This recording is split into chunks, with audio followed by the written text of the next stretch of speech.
the map, Oh and my mum saying, gosh, the red buses look so ancient compared to now. and in some schools, you could still get the cane. Teachers did not Cane? smile much, and if they Wait, you could beat kids in the 80s.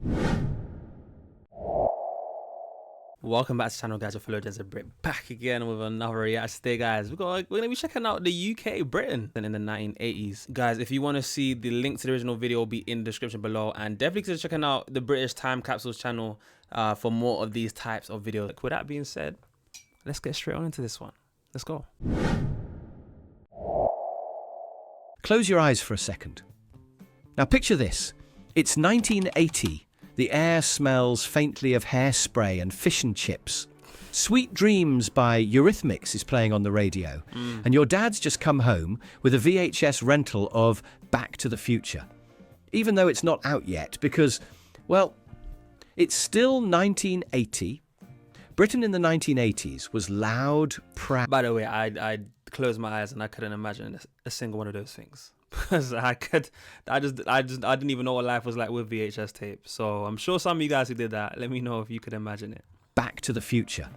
Even though it's not out yet because, well, it's still 1980.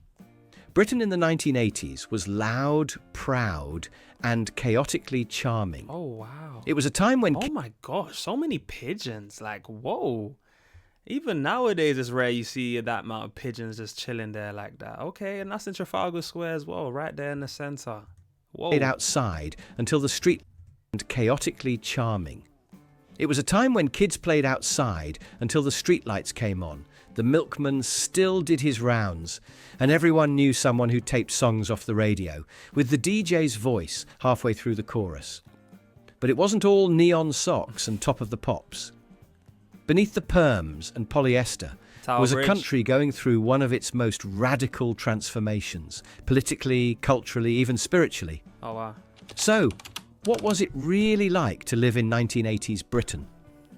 Let's relive it together. Life in the 1980s, Britain had its own rhythm. Slow, simple, and filled with the smell of toast and gravy. Class was everywhere. Okay. Working-class families lived in terraced houses with net curtains and coal fires, while middle-class homes showed off microwaves they barely used. Sundays meant roast dinners and 3 TV channels, 4 if you were fancy. Wow. Kids ate Frosties, wore itchy uniforms, and watched Grange Hill before biking around the cul-de-sac. Garbage pail kids were currency, and you knew to be home before neighbours started. Teens lived on mixtapes, Topshop, and woolly angst. If you had a Walkman... Yo, by the way, I like the way he's already just mentioned class system in the UK. And I have to look more into the history of that. But in the UK, it's very much like class, like we're very class conscious. But it's interesting. It's interesting that is way more of a thing in the UK than it is compared to the US from the other like videos I've checked out. You were a legend. Adults smoked everywhere, at home, in cars, at work. Dads loosened their ties and turned on Coronation Street, while mums ruled the VCR and made sure dinner was on time. Homes had floral wallpaper, brown carpets, and at least one Baby Cham bottle on display. TVs were wooden boxes. What is Baby Cham? At least one Baby Cham bottle on display. Never seen that before. TVs were wooden boxes. Phones had... I wonder what that tastes like, by the way, if any of you guys have tried that. Cham bottle on display. TVs were wooden boxes. Phones had cords. And if you had Betamax instead of VHS, well, bad luck. Oh. People talked. At the post office, over garden fences, on doorsteps. No mobiles, no internet, just word of mouth and a cuppa. Cars were boxy, loud, and smelled like crisps and cassette tapes. Ford Escorts and Vauxhall Cavaliers ruled the road. Sat nav. Dad with a map, and mum saying... The red buses look so ancient compared to now. Wow. Even this McDonald's logo back in the day looks so different to what I'm used to. Wow, it's mad how much things change, you know. Road. Sat nav. What bus is that? Dad with a map, and mum saying, "You've missed the turn." Buses were red, crowded, and exciting.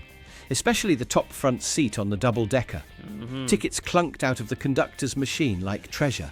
Trains, always late, freezing or boiling with tea in Whoa. cardboard cups and orange-brown seats. Holidays meant butlins or a caravan at the coast, Putland. windy beaches, raincoats in July, and 99 flakes eaten in towels. If you went to Raincoats in July is so UK, man. Like, was this July's supposed to be summer, right? And we got rain. Typical. July, and 99 flakes eaten in towels. If you went abroad, it was Spain, sunburn, sangria, and trying to ask for chips in your best holiday Spanish. The 1980s in Britain looked like a rainbow exploded on a pile of hairspray. Clothes were loud. Neon leggings, Whoa. oversized jumpers, and shoulder pads you could land a plane on. Oh. More was more, and subtlety was banned. Hair defied gravity. Perms were everywhere. Boys had mullets, girls had teased fringes, and hairspray was practically atmospheric. What? This is crazy. People actually did their hair whoa. I thought 80s US hairstyles were saying a lot, but the UK, everybody will just go and we push the limits by the looks of it. Why is this kind of like this kind of gothic vibe that it seems to like punk vibe going on as well? And even these guys in their fits here, like, I can't even make sense of what this is. It looks like something from Pirates of the Caribbean. Like, whoa. Shoulder pads you could land a plane on. More was more, and subtlety was banned. Hair defied gravity. Perms were everywhere. Boys had mullets, girls had teased fringes, and hairspray was practically atmospheric. Subcultures ruled the streets. Punks with safety pins and snarls. New romantics dressed like Victorian poets in eyeliner. Mods on scooters. Whoa. Every look told a story loudly. Way. Music and fashion were soulmates. Yo. Madonna clones in lace gloves and crucifixes. Duran Duran fans with bouffant hair and pastel jackets. If you loved a Jeez. band, you dressed the part. British That's cool different. collided with American pop. MTV, Dynasty, The Breakfast Club. Glamour, rebellion and identity came wrapped in glitter and eyeliner. Damn. And behind every wild outfit was a teenager who truly believed no one had ever felt feelings as deeply as they did, while dancing alone in their bedroom to a mixtape they made themselves. What did you wear in the 80s? And would you dare wear it again today? Entertainment in the 1980s. Britain was Fashion in the 80s just in general was just radical, man. Like, those are the times where people are really pushing boundaries by the looks of it. And would you dare wear it again today? Entertainment in the 1980s. Britain was simple, shared, and totally unforgettable. TV had just 4 channels. If you missed your favourite show, 4 channels. tough, you waited for the repeat. The telly shut down at night with the national anthem and remote controls. Not in most homes, your little brother was the remote. VHS tapes changed 4 everything. channels is crazy. Renting No, but 4 channels is wild. Like, only 4. Jeez. Your little brother was the remote. VHS tapes changed everything. Renting a movie was an event. You picked it based on the cover, hoped it wasn't already taken, and prayed it had been rewound. If your family had Betamax, you heard about it. Music came on vinyl, cassette, or the radio. You made mixtapes from Top of the Pops and tried to pause before the DJ ruined the outro. A Sony Walkman made you feel invincible. Crazy. Everyone rewound tapes with a pencil because they always got chewed. Video games arrived on cassette.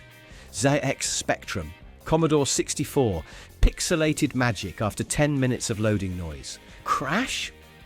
Start again. Arcades were electric temples of Pac-Man, Space Invaders, and sticky buttons.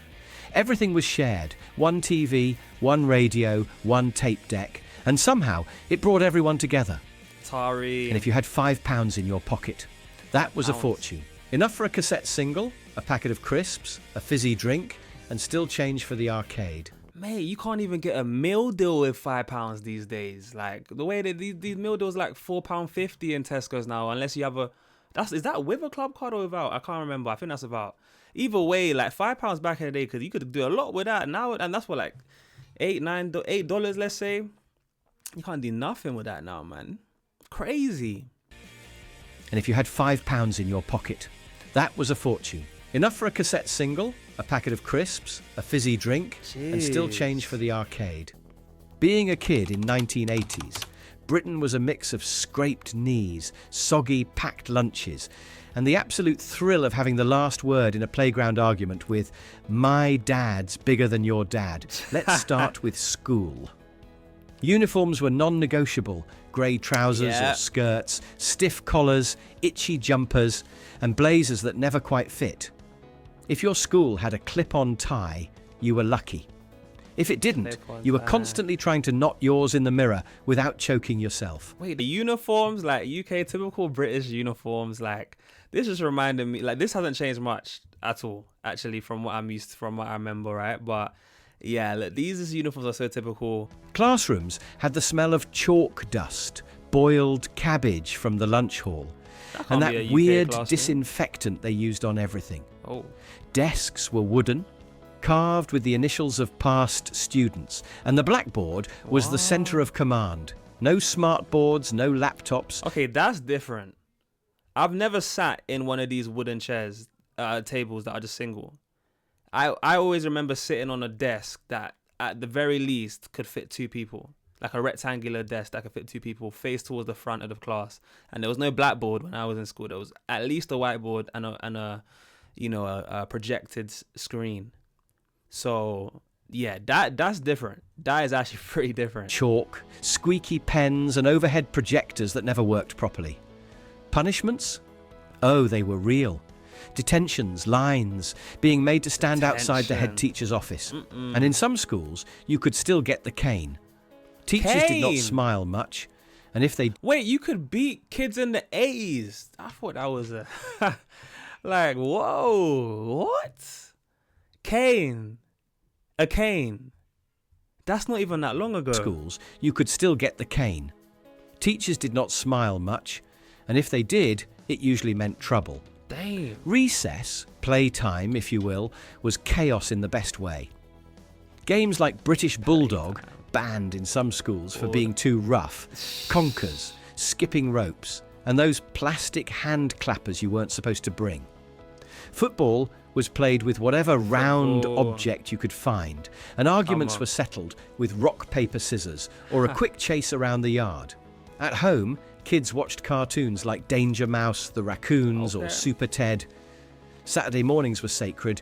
Going live.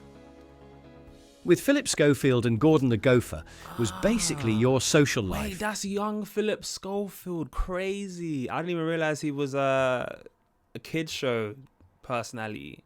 That's mad. Considering the scandal that came out with him, yeah, that did not age well at all. With Philip Schofield and Gordon the Gopher was basically your social life. You ate cereal straight from the box, sitting cross-legged in front of the telly, shouting answers at the screen. And the snacks. Oh, the snacks. Monster Munch, wagon wheels that were definitely bigger back then, sherbet dip dabs, Space Raiders for 10 pence, and Tizer or Quattro to wash it all down. Oh, Tizer. Lunchtimes at school meant rectangular pizza, pink custard, and dinner ladies who knew everything. Teenagers had it rough and brilliant at the same time. No phones, no social media, but they had diaries, mixtapes, and hours spent sitting on the wall outside the corner shop, hoping someone they fancied would walk by. Friendships were made with shared Walkman headphones and long dramatic conversations about who was better, Madonna or Cyndi Lauper. What's the one thing you remember I don't even know who Cyndi Lauper is. From your school days in the 80s? Look at those fits. The 1980s in Britain were turbulent, bold, and deeply divided. For what? Margaret Thatcher led the country with an iron fist. Some called her a saviour, others never forgave her. Strikes filled the headlines, especially the miners' strike. Whole communities lost their livelihoods almost overnight. Damn. Picket lines, riot police, and coal dust became national symbols. The Falklands War in 1982. I can't even replay that because YouTube's going to get funny, but yeah, watch that back if you didn't catch that. Coal dust became national symbols. The Falklands War in 1982 stirred up patriotism. Flags in windows, headlines everywhere. For many, It was the first war watched live on TV. Whoa. But fear wasn't just abroad. The threat of IRA bombings was constant. Public bins were removed, and people avoided crowds. London lived with low-level tension every day. There were deep contrasts. Champagne swilling yuppies in the city, and jobless families relying on benefits in former industrial towns. It was a time of protest, pride, anger, and resilience. Wow. People disagreed, marched, argued, but never gave up. Because even in the toughest times, the kettle was always on, and someone always had a biscuit to spare. The 1980s were packed with moments that stopped Britain in its tracks. In 1981, the whole country watched as Prince Charles married Lady Diana. Okay. Over 750 million Diana. people tuned in worldwide. Oh my gosh, Princess Diana was alive during these times. Rest in peace to her, though. Wow. So, oh my God, the young queen? This is a mad Over picture. 750 million people tuned in worldwide. It wasn't just a wedding, it was a fairy tale on TV, and for a moment, everyone believed in happy endings. Then came 1985, Live Aid, a global concert Live Aid. broadcast Live Aid. live from Wembley, raising millions for famine relief in Ethiopia. Queen's set, legendary. It wasn't just music, it was history.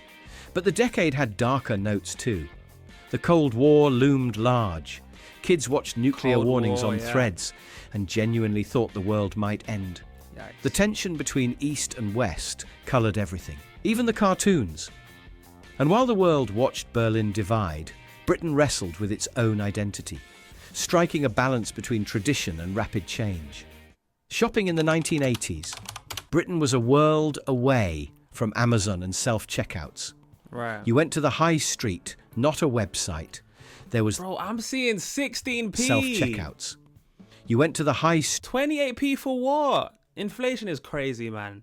I can't remember the last day I saw anything that was under £1 that wasn't like a single item of something that's like small, like a sweet. Not a website.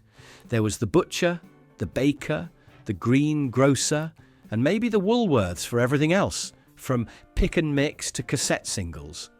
Supermarkets were growing, but most people still did a bit of shopping every day. You paid with cash. Notes with Queen Elizabeth's portrait and coins that felt like treasure in your pocket. Debit cards existed, but barely anyone had one. What? Checks were common, and you had to write your name and postcode on the back. Every single time. Prices. A loaf of bread was around 30 pence. Oh, that's so long. Having to write a check every single time like that, and then no debit cards weren't as common. Oh, I do everything with Apple Pay now, so yeah, that's different. Debit cards existed, but barely anyone had one. Checks were common, and you had to write your name and postcode on the back. Every single time. Prices. A loaf of bread was around 30 pence. A Mars bar, 15 pence. Jeez. A £5 note in your hand felt like real money. And calling someone. That meant finding a red phone box, hoping it worked, and having the right change. Or using a phone card, which always bent just enough to jam the slot. The 1980s in Britain weren't perfect, but they were unforgettable. A decade of cassette tapes and corner shops, perms and protests, laughter and change. We lived slower, talked more, and found joy in the little things, whether it was a 99 flake on a windy beach or a favourite song taped off the radio. Yeah. It was a time of contrasts, hardship and hope, chaos and charm. But above all, it was a time that shaped who we are. And maybe that's why we still look back. Not just with nostalgia, but with pride. Because if you remember the 80s, you'll know they never really left us. So tell me, what's your most vivid memory of life in 1980s Britain? Wow, man. That was a video in itself. There's so much in this that I didn't even realize were a thing. So many things that surprised me in this. It's mad to see how much times have changed. It definitely seems like the 80s were much more simpler. And a lot of things that, like, especially this is before the internet, like, and that's the biggest difference for me. So just seeing, a world without the internet, no social media, phones aren't really much of a thing. it just makes me like kind of jealous because as much as I grew up in a digital world, and by the time I was like 8, I had a phone. 6 probably had a phone, or I wanted to have a phone. But when I was 4 onwards, it's like being born in the 2000s myself. But guys, look, for those watching this from the UK, let me know if you could relate to this. And if you're not from the UK, I'm sure there's probably some similarities in this that you can draw on. And were there some things in here that you guys weren't aware of, that you guys didn't expect were going on, that you found out in this video? But yeah, guys, look, let me know if there's any things I might have misunderstood or any things I might have missed in this, because a lot of this was kind of new information I didn't really fully understand to some degree. And of course, it makes this point, you guys are the realest of the real. Comment down 8 blue hearts so I know who my real ones are, or #flex for those guys that don't have emojis. And of course, guys, with that being said, I've been your boy JayFlex, and I'll see you guys in the next one. Peace.